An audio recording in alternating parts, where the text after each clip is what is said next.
da Ohio State University concordassem em realizar uma atividade desagradável, acordar bem cedo para participar de um estudo dos processos do pensamento às 7 da manhã.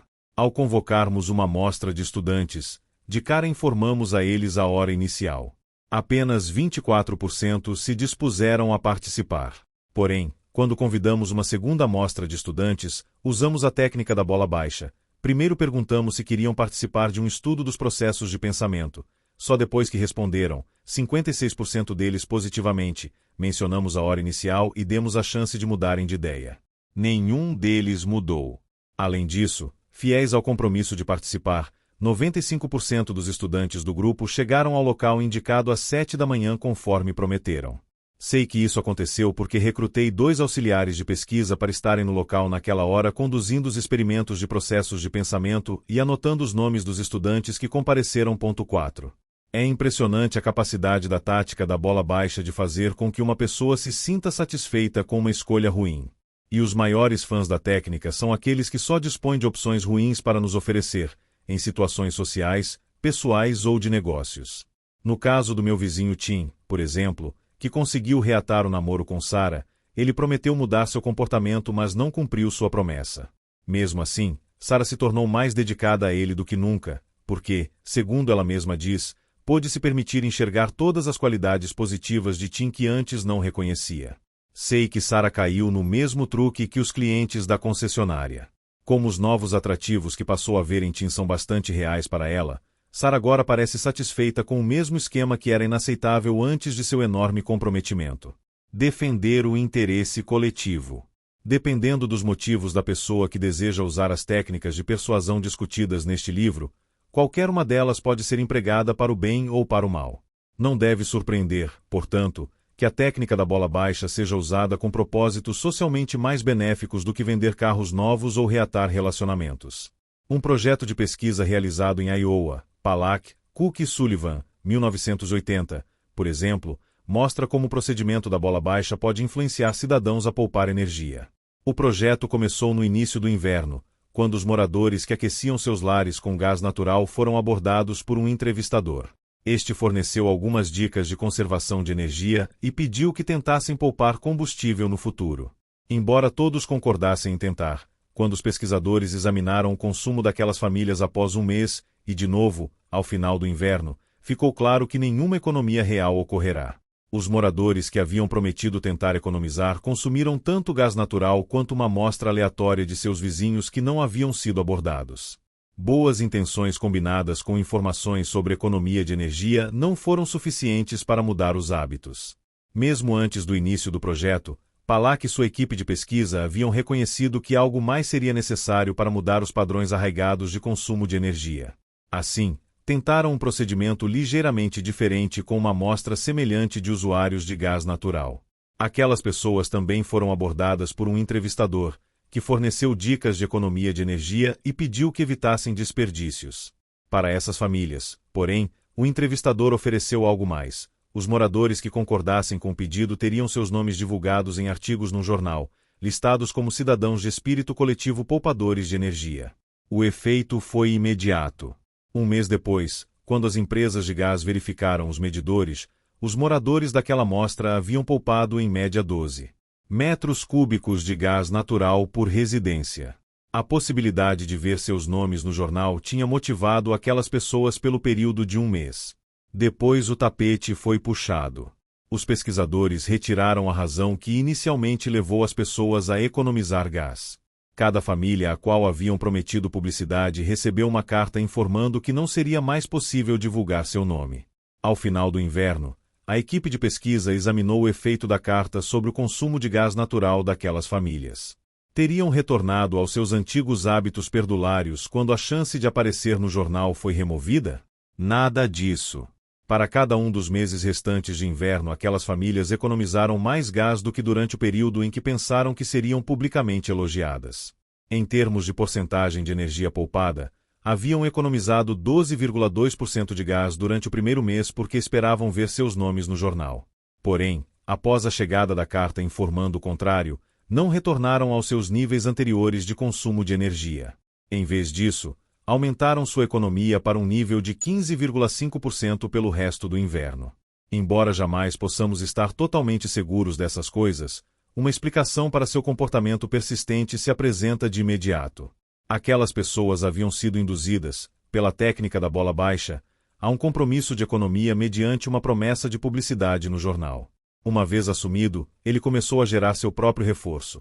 Os moradores passaram a adquirir hábitos novos de consumo de energia, sentir-se bem com seus esforços de espírito coletivo, convencer-se da necessidade vital de reduzir a dependência americana em relação ao combustível estrangeiro, gostar da redução nas contas de gás, orgulhar-se de seu espírito de sacrifício e, mais importante, ver-se como pessoas conscientes da necessidade de conservar energia. Com todas essas novas razões para justificar o compromisso de poupar, é natural que este permanecesse firme mesmo depois que o motivo original, a publicidade no jornal, havia sido removido, vide anexo 3.1.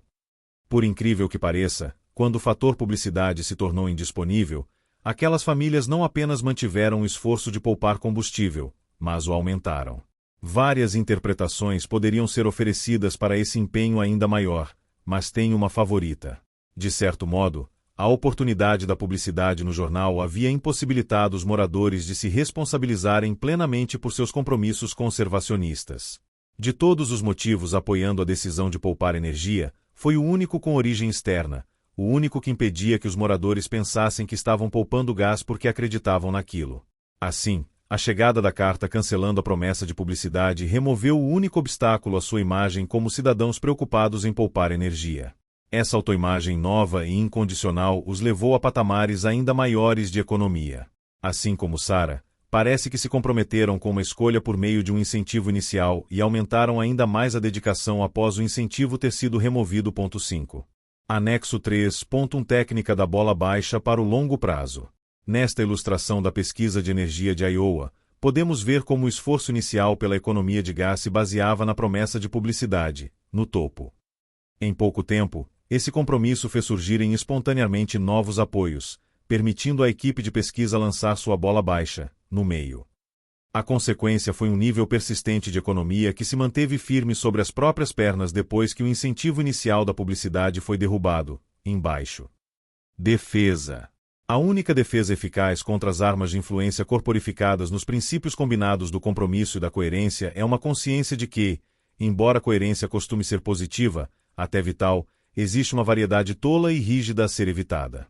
Precisamos estar atentos para a tendência de sermos automática e impensadamente coerentes, porque assim ficamos expostos às manobras daqueles que querem explorar a sequência mecânica compromisso-coerência visando o lucro.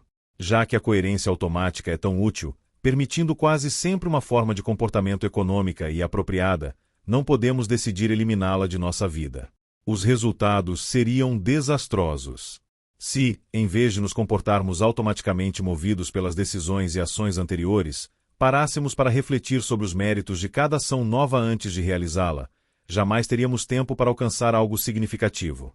Precisamos mesmo daquele tipo perigoso e mecânico de coerência. Portanto, a única saída para o dilema é saber quando a coerência tem grandes chances de nos levar a uma escolha ruim. Existem certos sinais, dois tipos distintos, para nos alertar. Registramos cada tipo numa parte diferente de nosso corpo. Sinais no estômago. O primeiro sinal é fácil de reconhecer. Ele ocorre bem na boca do estômago, quando percebemos que fomos induzidos a concordar com um pedido que sabemos que não queremos satisfazer. Aconteceu comigo centenas de vezes. Um caso especialmente inesquecível, porém, ocorreu numa noite de verão bem antes que eu começasse a estudar as táticas de persuasão. Alguém tocou a campainha e, ao abrir a porta, encontrei uma jovem estonteante trajando short e uma frente única reveladora. Observei, porém, que carregava uma prancheta e estava pedindo que eu participasse de uma pesquisa. Querendo impressionar, concordei e, admito, distorci a verdade nas respostas à entrevista de modo a passar a impressão mais positiva possível. Nossa conversa transcorreu assim. Jovem estonteante, oi. Estou fazendo uma pesquisa sobre os hábitos de entretenimento dos moradores da cidade e gostaria de saber se o senhor poderia responder umas perguntinhas. Cialdini, claro. Pode entrar. G, obrigada. Vou me sentar aqui e começar. Quantas vezes por semana o senhor janta fora? C. provavelmente 3, talvez 4 vezes por semana. Sempre que posso, na verdade. Adoro bons restaurantes. G. Que bom. E geralmente pede vinho no jantar? C. Só se for importado. G. Entendo. E filmes? Vai muito ao cinema? C. Cinema? Nunca me canso. Especialmente dos filmes de arte, legendados. E você? Gosta de ver filmes? G. Sim, gosto. Mas, voltando à entrevista, vai muitas vezes a apresentações musicais, shows? C. Com certeza. De preferência com orquestra sinfônica. Mas também curto uma boa banda pop de qualidade. G. Anotando rapidamente. Maravilha! Uma última pergunta. E os espetáculos das companhias de teatro ou balé itinerantes? Costuma assistir quando estão na cidade? C. O balé, o movimento, a graça, a forma. Eu adoro. Anote aí que adoro balé. Não perco uma chance de ir. G. Ótimo. Deixe-me reconferir meus dados por um momento, Sr. Cialdini. C. Na verdade, é Dr. Cialdini. Mas soa muito formal. Por que não me chama de Bob? G. Economizar até $1.200 por ano ingressando no Clube América. Uma pequena taxa de sócio permite obter descontos em quase todas as atividades mencionadas.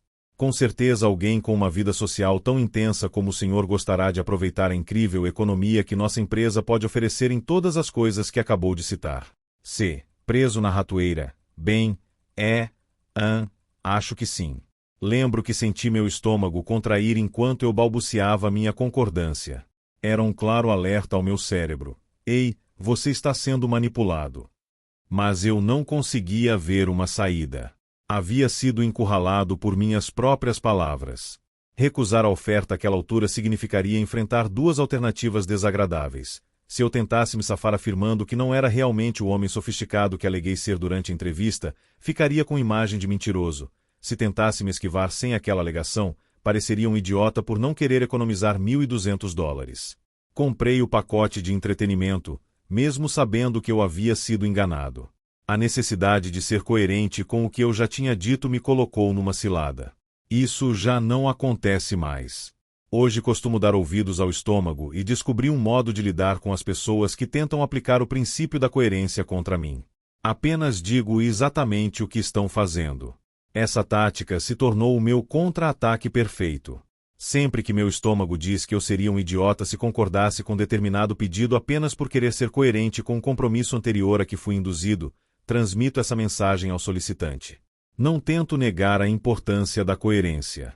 Em vez disso, aponto para o absurdo da coerência estúpida. Se, em resposta, o solicitante se encolhe com sentimento de culpa ou recua com perplexidade, fico satisfeito. Eu venci. Um explorador perdeu. Às vezes imagino como reagiria se aquela jovem estonteante de anos atrás tentasse me vender a adesão a um clube de entretenimento. Tenho tudo na ponta da língua. Toda a interação seria a mesma, exceto o final.